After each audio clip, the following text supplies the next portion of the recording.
Welcome back to another episode of Stacy versus New York Sports Show. I am your host, Stacy Carter II, returning. Got Tommy Rooney. Tommy, what's up? What's up? I'm back. Simply put, he's back, New York, and we got to take on an NFL twist with the Giants and Jets. We looking towards 2025 with both those teams. And if we were Juan Soto, which New York team would we pick to sign to, Yankees or Mets? We're going to get into that later. But first, y'all start with the Giants. Tommy, the Giants are in the driver's seat of having the number one overall pick in next year's NFL draft.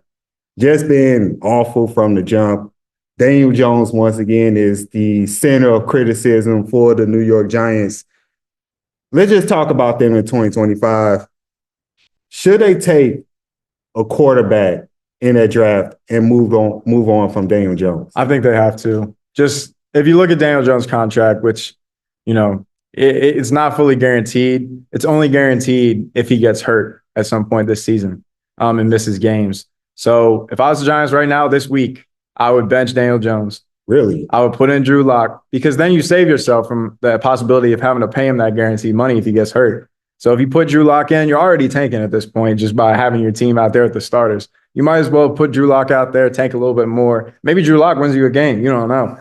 But I do feel like the Giants won't end up with the number one pick. But maybe even if the Giants do get the number one pick, regardless if they're in the top five, they got to take a quarterback. And the other thing, too, like Daniel Jones, I feel like his time has come and gone. We've had year after year of him being the one that they put the blame on, and they chose to pay him over Saquon. And, they got to bite the bullet with that decision. And if you're looking at the quarterbacks this year, I don't love this class. I know that a lot of people like Shedeur Sanders. He's got the hype and everything. Mm-hmm. Cam Ward coming off a bad loss to Georgia Tech. But those would be the two guys that I would go after if I was the Giants, just because I like them marginally more because of their mobility and their arm strength over guys like Quinn Ewers, Carson Beck. Quinn Ewers reminds me a lot of Daniel Jones, to be honest. I don't think that you could sell that to Giants fans. Wow. I mean, even though Quinn Ewers and Carson Beck have played against SEC defenses, elite defenses, guys are going to play on Sundays, you got to look at Shedeur Sanders. And if you're the Giants GM at this point, even though they're probably going to get a new GM because this one's probably out the door, you got to have something that fans will come to the game for. You got to have something to believe in. Tyrone Tracy's been playing good this year, but he's not selling tickets. Malik Neighbors is good. He's definitely bringing in some people, but he needs somebody to throw him the ball. So I think it's got to be Shedeur. It's got to be maybe Cam Ward. I would not take Jalen Milroe. I do not believe in him. I just don't see it at the next level. No. Same thing with Beck and Ewers. They have to move on from Daniel Jones. They gave him everything. They gave him the Lambo. They gave him the contract. Like you said, over Saquon, which I still disagree with heavily. I don't think one person in the world agrees. No, yeah. And although I think Daniel Jones is still a talented quarterback. Really? I think, he has some good moments with the Giants. It's just the injuries and the inconsistency. And then I'm not going to put the total blame on him. I mean, the Giants experienced turnover year after year while Daniel Jones was their starting quarterback. I think if Daniel Jones goes to another team, I think he could be that stopgap starting quarterback or even a valuable backup. They're going to have to try to trade him first, try to get a 4th to 7th round pick if you can. I know that contract going to be hard to negotiate with. If they cut him after the season, it's $0. Really? It's only if he gets hurt. That's what I'm saying. Okay. So that's why now I get what you're saying. That's why you got to bench him. Because if he gets hurt, then you got to pay him the money. Yeah. And then you can't get rid of him. Yeah. Because it's going to be too hard for somebody to take on that contract and how good he's been playing. So they just got to tear it down. I mean, Saquon is already going. That was their franchise right there. You got Malik Neighbors, who's a talented wide receiver. Got Sexy Dexy. He's nice. Yeah. Okay. He just wants the offense to get some points on the board. Yes. So, okay, you got that too. I mean, you got that. So now Shedeur Sanders, by name, by height, is that guy. Yeah. I don't think talent-wise, he separated himself from, the Cam Ward, Quinn Ewers, Carson Beck. I think they all there's not like a clear favorite. Right. Yeah. But I'm talking about as far as like selling tickets, putting butts in seats, keeping the fans engaged. For sure.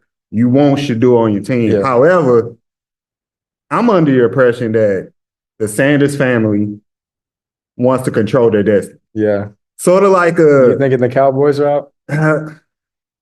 Cowboys gonna have to put in some work just to have that happen. But I don't think they're going to win another game this year. Oh wow, with Cooper Rush / Trey Lance being the starter.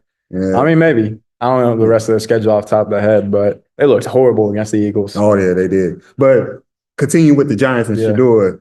Again, if you're the Giants, you want that to happen. But I don't know if the Sanders family want that to happen. Yeah. How they feel about the organization. Will Shedeur pull an Eli Manning if they have the number 1 overall pick? Yeah, that's true. I mean, that is a possibility. He's got the same thing that Eli did. He's got the historic family name in the NFL to, maybe have the grounds to do that. But again, I don't know. Like, you look at Dallas, you look at New York, they both got elite wide receivers, and then they got a bunch of holes everywhere else. So I don't know if it's necessarily that much worse of a situation. Obviously, if Deion becomes the head coach of the Cowboys, then that would be more desirable for Shedeur to play there. But Deion said that that's not a thing that he's thinking about right now. So I don't know if that'll happen or not. But I mean, if the Giants got the number 1 overall pick, I feel like you gotta go wherever you're taking. Like, it didn't seem on draft night last year that Malik Neighbors wanted to go to the Giants either. So, but I mean, he's doing well. As far as a backup plan with quarterback, I think Carson Beck is a good quarterback. He's used to winning ways in Georgia. Georgia builds him tough. Yeah. So I mean, he's had to he's had to play a lot of good defenses. He doesn't inspire me, and he always looks kind of out of it, like his facial expressions when they show him on camera, which that's not fair to him. Maybe that's just his face, but I do think regardless though, any one of these guys that we talked about, they should not start right away. I feel like, I know we were talking about selling tickets and you're trying to inspire the fans to, come to the games and believe, but we've seen it this year with Caleb. Caleb's going to be good. I still fully believe that. No doubt. But I feel like he would have benefited from getting to watch somebody show him how to be a quarterback in the NFL for a little bit. So I feel like if this is Cam Ward, if it's Shedeur, if it's Ewers, Beck, Jalen Milroe even, I feel like there's a couple guys that are going to be free agents this year. Jameis, Andy Dalton, Jacoby, they're all going to be free agents. Bring them in, let them play a couple games, let whoever you take to be your franchise learn a little bit, just how to operate week to week. I feel like that would benefit the Giants instead of rushing them in, maybe messing up the confidence if they don't play well. If the Giants have the number 1 overall pick and they pick Shedeur, I don't see them. I agree with you, letting quarterbacks develop. But in their position with them, I don't think that they have the luxury letting Shedeur sit on the bench for a season. I mean, they probably won't. If I had to bet, I would say they probably won't. But I feel like that would be what would be in the best interest of their franchise. You saw Mahomes sit behind Alex Smith for a year. Obviously, he's a better quarterback than Alex Smith now, but it's that he learned from that. So I just feel like it's a thing that quarterbacks, can really benefit from. But like you said, it doesn't really happen that often anymore. You got Bo Nix starting, you got Caleb starting, you got Jaden Daniels starting. So I guess the only one is Penix, but that's because that's a weird situation. But they all had to start right away. So that's kind of become the norm now. Right. So we're going to see what the Giants do in 2025. We're going to see how they're positioned in the draft. Maybe they don't get the number 1 overall pick, but time will only tell. Now, let's go ahead and move over to the Jets, Tommy. The Jets. I remember you saying that they can run. I gotta say it right. I gotta say it right off rip. I was wrong. I was not right about the Jets. Oh my God! I put my life on the line last time I was on this show. Talking about people are writing them off too early. They're gonna go on a little run here. Watch out for the 7 seed. I was wrong. They are not going to the playoffs. It's crazy. If you would have started this season, their expectations were probably playoffs as the floor and Super Bowl contenders as the ceiling. And right now they're looking at top 10 pick in the draft. And it's also crazy, if you, from a New York perspective, if you were going in the season, would you rather be a Jets fan or a Giants fan? 10 out of 10 people would have said Jets. Right now, based on the situation with all the cap stuff that they got going on, the Giants at least are probably going to get a new franchise quarterback next year, so they have a little bit of hope. The Jets are kind of screwed. They're in this position where they can't do anything. They kind of got to run it back next year at the same group. So yeah. But yeah, what do you think about the Jets? Well, first of all, do you now agree with me with no doubt. Taking not only that, but taking the quarterback next year? Oh, yeah. Well, here's the thing with the Jets. Come on now. I got it in my notes. Okay. The contract situation. I mean, they could still take quarterback and he's going to have to sit behind Aaron Rodgers, but the contract for Aaron Rodgers, if he gets cut or retires, then they got to pay him $49 million in dead cap money. That's a large chunk of the salary cap. If he's on the team next year, then they only owe him $25 million. So that's basically double. So I feel like it's more likely than not that he's going to come back because they don't want to give away $50 million of their team. Oh yeah, he's definitely coming back. So I mean, like I just said, like he could still be on the team and they draft a quarterback, but I don't know. I just don't love this class enough. And you still got Aaron Rodgers on the team. You never know. Maybe that something changes next year and they turn it around. Get some new coaches in there, but I don't know. It's tough.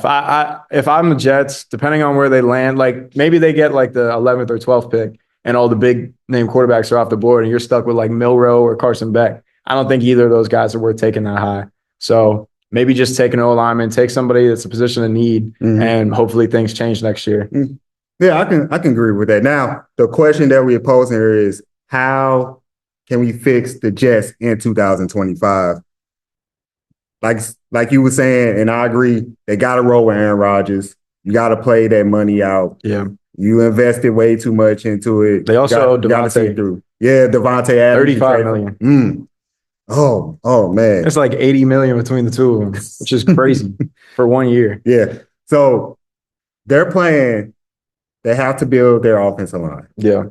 Make it stronger, protect Aaron Rodgers. I think Aaron Rodgers with maximum protection, or at least very, very solid protection, can still do some damage in the NFL. He's not going to be the 4-time MVP Aaron Rodgers that we're accustomed to seeing, but he can have like a Tom Brady type of effect. Yeah, with Peyton Manning on the Broncos. Yes. Yeah. Well, Peyton Manning Broncos. He was good at first. That last year was that's hard to watch. Yeah, that's what I'm saying. But they still won the Super Bowl. Well, yeah, they did. He just needs to do just enough. Right. That's the thing that I don't get about this Jets team is that on paper they should be way better than they are, and that's not like something that has changed throughout the year. Like I said last time, I felt like this team is too good to keep playing like this, and they kept playing like this. So it's like I don't understand what, like when we're talking about what needs to change for next year. They on paper they got a great team. So I don't know what you move around. Like defensive line, really, really good. They got a solid secondary. Their offensive line isn't honestly that bad either. And I think like last year, the number one draft pick was Olu Fashanu, who I went to high school with. Shout out Olu. Okay. He's good, like, and he's young as hell. So he's going to develop and only get better. And he's had to start a couple games this year. So I guess you take another offensive lineman to try to bolster that, like you said. But they got a great receiving core, Devontae and Garrett Wilson. So, and they even got a great running back, Breece Hall, and also Braylon Allen. Yeah. So, like, I don't even know what the biggest problem is. Like, I don't think it's Rodgers, but maybe it is. But they're stuck with him, like we just said. So, Jets are confusing. So that's why I said I'd rather be a Giants fan right now than a Jets fan because I don't know what to do. This is the best team they've had in 20 years, 15 years since the Sanchez days. And they got 3 wins right now. So, it's all. Well, I mean, they could tweak their offensive line a little bit. I was looking at the free agency class. Yeah. First of all, they do got some free agents they might need to re-sign. Okay. But I was looking at center Ryan Kelly, who right now plays with the Indianapolis Colts. Yeah. That could be somebody that could bring in for about 3 years on like a 3-year contract. Yeah. So, I mean, he's probably going to want big money though, too. Well, yeah. And they, like we just talked about with their cap problems. But yeah, they definitely need to boost up the offensive line. Getting a veteran there too, I think will help just because teach the young guys, especially if they take another one in the draft. But overall, I think even before they get to their offensive line, like I said, they got some solid pieces there. They need an offensive minded head coach. Yeah, I agree. Who can put those X's and O's together. I think the writing on the wall was there for Robert Saleh as soon as Aaron Rodgers got in. He was a scapegoat. In retrospect, he was kind of the scapegoat, and he's not an offensive guy at all. Yeah. You know, he made his name defensively with the 49ers. So I remember we were talking about Ben Johnson. That is a guy they need to go after. That's definitely going to be their number one option. Yes. I don't know if he'll leave or if he'll want to go to the Jets because it's kind of a messy situation. They might be cursed. But that should definitely be their number one option. He's a great play caller. Their offense is one of the best offenses of all time in the last couple of years. But yeah, I don't know. I don't know if he'll want to go there. I don't know if it kind of depends on what he wants. I mean, when you get your first job as a head coach, you're not going into the greatest situation. So And sometimes, like guys might just be bad interviewers. Like there was all those years where Bieniemy wasn't getting head coaching jobs. Everybody was like, why isn't he getting a job? And apparently he was a bad interviewer. But I don't know if that's true or not, if that was like a lie that people were saying. But also the Lions could win like multiple Super Bowls in a row. So Ben Johnson could want to stay to be a part of that. I still think that Big Mike could be an option down there in the Dallas. I feel like he's probably going to get fired because Jerry won't take any of the blame and he has to blame somebody else. He's a really good head coach, in my opinion. Like, won a Super Bowl. Yeah. All the years that he's been on the Cowboys, they've won 12 plus games. I just don't understand how he could get fired for the quarterback. Even before Dak getting hurt, his stats were bad. And, you could blame it on them not having a legit running back or a number 2 wide receiver, but that's not the head coach's fault. He doesn't make those decisions. That's Jerry's fault. So I feel like Big Mike will get a job somewhere. Yeah. Well, I feel like as far as optics, I don't think the fans. That's true. And he's also not like that. He's also not an offensive minded guy either. Yeah. So yeah, but I think Ben Johnson is definitely the number 1, 2, and 3 head coach starting going into 2025. Yeah. Well, that was it about the Jets. Round 2, another KO. Let's go to round 3. We got to talk about Juan Soto as we continue to follow the situation. MLB free agency this winter. He has quite a few teams that he's going to have to meet with, try to get that big money. I know he's going to go for that $600 million. Now, there are 2 teams in New York that can use his services. For sure. The Yankees, who he just went to the World Series with. You got the Mets, who are looking to get to the World Series. They was almost there this year, going to the NLCS. They're building something special. Which one should he lean to? I'm going to say, and I already said it, but I'm going to say on this show for New York specifically, go back to the Yankees. Yeah. You just had a great season with them in which you hit 41 home runs, 288 in the regular season, over 300 in the postseason. That ballpark is made for you to hit home runs. Yeah. The fans love him. The team love him. He's 26 years old. He's going to get so much money. He's going to get so much money. Keep that train going, and then you have Aaron Judge there. Yep. You're going to have Giancarlo Stanton back. Yep. You're going to have Garrett Cole back. Yep. Aaron Boone, they just picked up his option. We talked about that last week. I'm a big fan of continuity. Mm-hmm. They haven't maxed out yet. Go ahead, go back to the Yankees. I think in order for him to go to the Mets, and if I was in his position, I'm not going to the Mets unless they re-sign Pete Alonso. Yeah. Because you want that duo right there. You want that extra bat. He's a 40 home run hitter, 30-40 himself. Yeah. That got to be a package deal for me if I'm Juan Soto and I'm negotiating with the Mets. Matter of fact, I could say that for any other team. Like the Red Sox are looking at him. Yep. Package deal, give me another star, I'll come to you. But my number 1 option, and they could pay me the money too, $600 million, Yankees. I don't disagree with you. I think that it's going to be very interesting to see because he's meeting with these other teams, like you mentioned, the Red Sox. He's also meeting with Toronto. And those teams don't necessarily have like the spending habits of the Yankees. The Yankees can shell out $600 million. They probably will if they get the go ahead from Juan Soto that he wants north of $600 million. They'll probably give it to him. They got it. The Mets, like you said, they need to bring back Alonso, but they were right there on the doorstep. Mm-hmm. And if they want to get past the Dodgers, they need to make a move like this. And I feel like if they got Juan Soto, then they might be the favorites over the Dodgers to come out of the NCLS. Really? Because they were right there on the doorstep without him. So now they got him. And, assuming that everybody stays healthy and everything goes the same way as it went last year, then why not? The Dodgers are still legit. I'm not trying to say they aren't, but that would be a much tougher series. Well, also, I want to bring this up too. This was brought to me on Bases Loaded under the Stacey on Sports Network. I'm going to plug that every time. That the Mets, their top 3 pitchers, are free agents. Okay, yeah. So can you bring all 3 of them back? And if you're the Mets, and get $600 million. And come up with $600 million. Yeah, no. And then you got to throw another maybe $300 million for Pete Alonso. We talking about $1 billion worth of deals if you're the New York Mets. Do you have that aura versus the Yankees to pull those moves off? I'm not sure if they are willing to spend that much money, but that's kind of how baseball works. If you want to win a championship, then you got to outbid people, and you got to be willing to spend that much money. I I feel like the Red Sox the last couple of years, they've underwhelmed expectations. And they also have kind of been in talks during the offseason. They signed one of these big name guys and haven't. So the fans might be, putting the pressure on to be like, this is the year we got to finally make a move and get one of these big name guys. And I think if they got him, that would bring a lot of juice into that fan base and to the franchise as well. But I like how we started this off. I feel like the best move financially, best move in terms of the team that they got and continuity-wise, he wasn't even there a full season. It's the Yankees. Mm-hmm. And they only got room to grow. Also, like you see this in the NBA a lot. There'll be a trade at the deadline and teams like get close but don't win the championship. It takes a little bit of time to get used to playing with a new team. Right. So if you give them a full season, I feel like that they could definitely get it done. So if I was him, I'd go to the Yankees. Mm. But they're saying he might get $630 million over 14 years. Ooh. Shohei got $700 million last year. So that's kind of not that they're in the same league necessarily because Shohei's a 101. Oh, yeah. But every year somebody resets the market.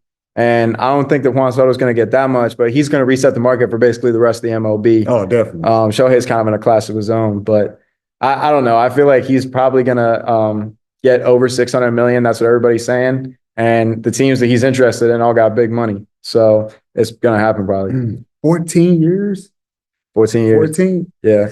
That's so that they can defer a lot of it so that they can get other guys. Well, I hope so. You know, they'll be the smarter move. I think Shohei set forth the trend when it comes to that. I don't know. If I'm Juan Soto, I don't know about 14 years. He's 26 now. Yeah, I don't know if he'll necessarily play 14 years with him, but that's just kind of to defer the money. Yeah. And then eventually they'll have to pay it to him even if he's not on the team. I can see 8 to 10. Yeah. I mean, but sleeper team to watch out for, by the way, Pittsburgh Pirates. Up and coming. Paul Skeens, best pitcher in the league, rookie of the year. They're not spending $600 million on anybody. They wouldn't spend $600 million. They're not even spending $6 million. They're not spending $600 million on the whole team for the next 10 years. So not on one guy. I did hear somebody when I was in D.C. last weekend talking about the Nats might try to make a run at them, bring them back. Oh yeah. They was telling me. They're kind of rebuilding right now. They got James Wood, who's a very exciting young player. Obviously, Juan Soto started his career there. Right. And so that could be a sleeper move. Yeah. It should be the Yankees. Yeah, definitely should be the Yankees, not the Pirates. It's not the Pirates. That was a joke. I'm a Pirates fan. You a Pirates fan? Yeah. Why? Pittsburgh. But you're a DC guy. My mom's from Pittsburgh. Oh, shout out to mom. I got like ushered into all my sports teams. I didn't really have a choice like that. But that's all right. That's all right. Yeah, I think how it goes. Yeah, you're doing well for you. Yeah, so you all right. Actually, we're doing horrible. Oh. Steelers and the Sixers. Steelers doing better this year. Yeah, Sixers are the worst team in the league. But yeah. I mean, things will get better. Yeah, for sure. I mean, It's crazy how much different for New York baseball and football is right now. Like baseball, you got two of the best teams in the league. Mm-hmm. New York, you got two of the worst teams in the league. Yeah. It's crazy. Yo, welcome to New York, everybody. Yeah. Welcome to New York. That was the end of the episode, Stacey versus New York, episode 4. I'm Stacey Carter II. Tommy Rooney. Follow us on Instagram. Subscribe to our YouTube channel. Boys Upstairs Show. Yeah. Oh, yeah. Boys Upstairs Show. Go ahead and check that out. We will be taking a hiatus for Thanksgiving break. Happy Thanksgiving, everybody. Yeah, happy Thanksgiving. Enjoy your Thanksgiving. Yeah, enjoy your Thanksgiving. We are grad students. We need a break. Absolutely. Yeah, but New York in December, we'll be back.